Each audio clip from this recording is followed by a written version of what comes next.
கையடக்க தொலைபேசி பாவனையாளர்களுக்கு காவல்துறை கடும் எச்சரிக்கை. நாமல் தலைமையில் அமைச்சரவை விரைவில் காத்திருக்கும் பேராபத்து. இலங்கையின் எரிபொருள் விலைகள் தொடர்பில் வெளியான புதிய அறிவிப்பு. உயிர்த்த ஞாயிறு விசாரணைக்கு எழுந்துள்ள சர்ச்சை, திலீப பீரிஸிற்கு மிரட்டல். ஈரான் பேச விரும்பினால் தொலைபேசியில் அழைக்கலாம். போர் நிறுத்த கோரிக்கையை நிராகரித்த டொனால்ட் ட்ரம்ப். சீனா மீது அமெரிக்கா விதித்த அதிரடி தடை.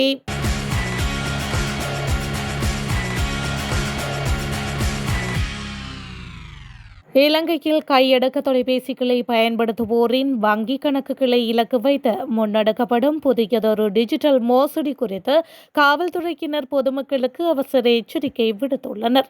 அறிமுகமில்லாத இலக்கங்களில் இருந்தோ அல்லது உங்களுக்கு தெரிந்த நண்பர்களின் பெயரிலேயோ வாட்ஸ்அப் மற்றும் டெலிகிராம் ஊடாக ஆபத்தான ஏபிகே கோப்புகள் அனுப்பப்படுகின்றன. இவை திருமண அழைப்பிதழ்கள், மின்சார கட்டண விவரங்கள் அல்லது பரிசு போட்டிகள் போன்ற பெயர்களில் வரக்கூடும் என காவல்துறையினர் கூறியுள்ளனர். இவற்றை ஒரு புகைப்படம் ஒன்றோ அல்லது பிடிஎஃப் கோப்பு ஒன்றோ நினைத்து கிளிக் செய்தால் அது உடனடியாக உங்கள் தொலைபேசியில் ஒரு மென்பொருளை தானாகவே நிறுவிக்கொள்ளும் என அவர்கள் கூறியுள்ளனர். இந்த மென்பொருளூடாக ஹேக் செய்பவர்கள் தொலைபேசியை முழுமையாக தமது கட்டுப்பாட்டுக்குள் கொண்டு வருவார்கள் என காவல்துறையினர் எச்சரிக்கை விடுத்துள்ளனர். இதன் மூலம் தொலைபேசிக்கு வரும் SMS மற்றும் வங்கி கொடுக்கல் வாங்கல்களுக்கான OTP ரகசிய குறியீடுகளை அவர்கள் பெற்றுக்கொள்வார்கள் என தெரிவிக்கப்பட்டுள்ளது. இறுதியில் வங்கி கணக்கில் உள்ள பணம் முழுமையாக கொள்ளையிடப்படும் அபாயம் உள்ளதாகவும் கூறப்பட்டுள்ளது. திரைசீரியில் மாயமான 2.5 மில்லியன் அமெரிக்க டாலர் தொடர்பில் நிதியமைச்சால் தயாரிக்கப்பட்ட சிறப்பு விசாரணை அறிக்கை நாடாளுமன்றத்தில் சமர்ப்பிக்கப்பட்டுள்ளது என்று நிதியமைச்சின் செயலாளர் DR ஹர்ஷன சூரியபெரும தெரிவித்துள்ளார். மேலும் நிதியமைச்சின் வெளிநாட்டு வளங்கள் திணைக்களத்தின் கணனி அமைப்புக்குள் நுழைந்த இணைய குற்றவாளிகள் மீதான விசாரணைகள் சர்வதேச நிபுணர்களின் உதவியுடன் நடாத்தப்படும் என்றும் அவர் தெரிவித்துள்ளார். பணத்தை மீட்பதற்கு சாத்தியமான அனைத்தும் செய்யப்பட்டுள்ளன என்றும் அவர் மேலும் தெரிவித்துள்ளார். இலங்கையின் வெளிநாட்டு கடனை மறுசீரமைக்கும் செயல்முறை குறித்த தொழில்நுட்ப மற்றும் சட்ட ஆலோசனைகளை வழங்குவதற்காக நியமிக்கப்பட்ட சர்வதேச நிபுணர்களின் உதவியும் இப்பணிக்காக எதிர்பார்க்கப்படுகின்றது. இந்த திருட்டு குறித்த சட்ட அமுலாக்கல் முகாமைகளுக்கும் பிற தொடர்புடைய துறைகளுக்கும் தகவல் தெரிவிக்க அமைச்சு நடவடிக்கை எடுத்துள்ளது. திரைசேரியின் 2 பிரதி செயலாளர்கள் அடங்கிய அதிகாரி குழு ஒன்று நியமிக்கப்பட்டு இச்சம்பவம் குறித்து உள்விசாரணை நடாத்தப்பட்டு அடையாளம் காணப்பட்டவர்கள் மீது சட்டப்படி ஒழுங்கு நடவடிக்கை எடுக்கப்பட்டுள்ளமை குறிப்பிடத்தக்கது. நாமல் ராஜபக்ஷவை ஜனாதிபதியாக்கி நாமல் தலைமையில் புதிய அமைச்சரவை ஒன்று அமைக்கப்பட உள்ளதாக தெரிவிக்கப்பட்டுள்ளது. அரசு பணம் 2.5 மில்லியன் டாலர் பணம் காணாமல் போனமை குறித்து ஸ்ரீலங்கா பொதுஜன பெரமுனவின் தேசிய அமைப்பாளர் நாமல் ராஜபக்ஷ அண்மையில் கேள்வி எழுப்பியிருந்தார். இந்த நிலையிலேயே கூடிய விரைவில் நாமல் தலைமையில் அமைச்சரவை அமைக்கப்பட உள்ளதாக தெரிவிக்கப்பட்டுள்ளது.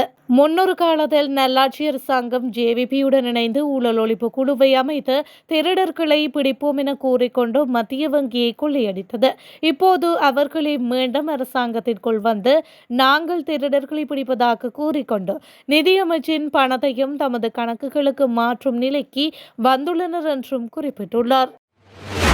2026ஆம் ஆண்டில் இலங்கையின் எரிபொருள் இறக்குமதி செலவினம் கணிசமாக அதிகரிக்கக்கூடும் என்று இலங்கை மத்திய வங்கி கணித்துள்ளது.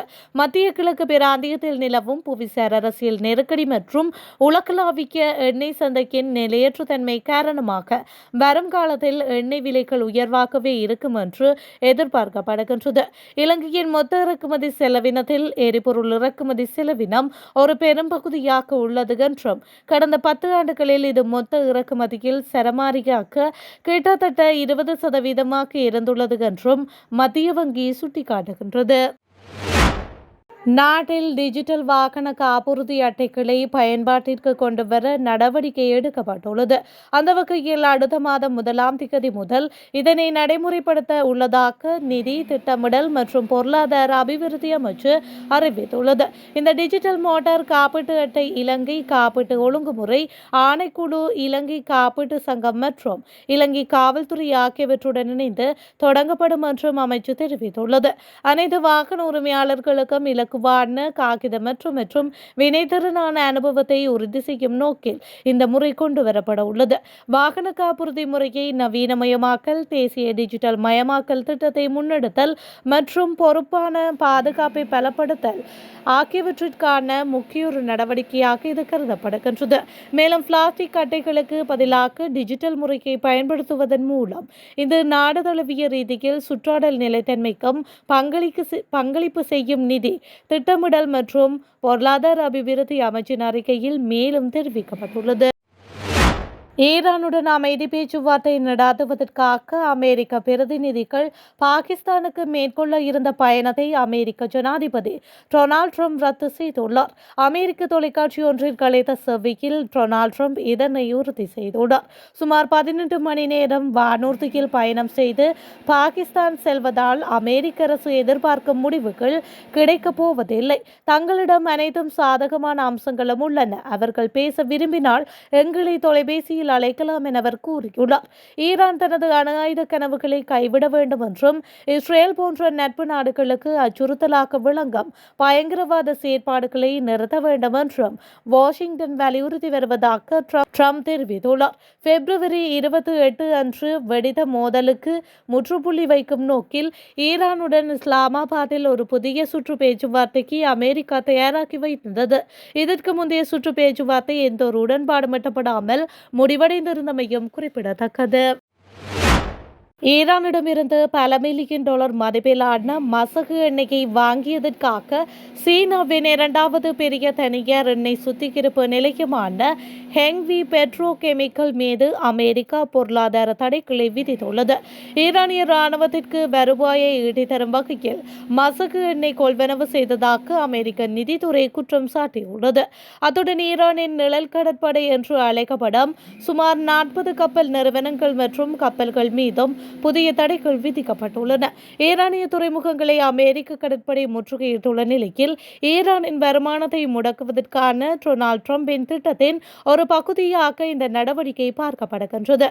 இந்த தடை குறித்து சீனா கடும் அதிருப்தியை வெளியிட்டுள்ளமை குறிப்பிடத்தக்கது. நாமல் ராஜபக்ஷவை ஜனாதிபதியாக்கி நாமல் தலைமையில் புதிய அமைச்சரவை ஒன்று அமைக்கப்பட உள்ளதாக தெரிவிக்கப்பட்டுள்ளது. அரசு பணம் 2.5 மில்லியன் டாலர் பணம் காணாமல் போனமை குறித்து ஸ்ரீலங்கா பொதுஜன பெரமுனவின் தேசிய அமைப்பாளர் நாமல் ராஜபக்ஷ அண்மையில் கேள்வி எழுப்பியிருந்தார். இந்த நிலையிலேயே கூடிய விரைவில் நாமல் தலைமையில் அமைச்சரவை அமைக்கப்பட உள்ளதாக தெரிவிக்கப்பட்டுள்ளது. முன்னொரு காலத்தில் நல்லாட்சி அரசாங்கம் ஜேவிபியுடன் இணைந்து ஊழல் ஒழிப்பு குழுவை அமைத்து திருடர்களை பிடிப்போம் என கூறிக்கொண்டு மத்திய வங்கியை கொள்ளையடித்தது. இப்போது அவர்களை மீண்டும் அரசாங்கத்திற்குள் வந்து நாங்கள் திருடர்களை பிடிப்பதாக கூறிக்கொண்டு நிதியமைச்சின் பணத்தையும் தமது கணக்குகளுக்கு மாற்றும் நிலைக்கு வந்துள்ளனர் என்றும் குறிப்பிட்டுள்ளார்.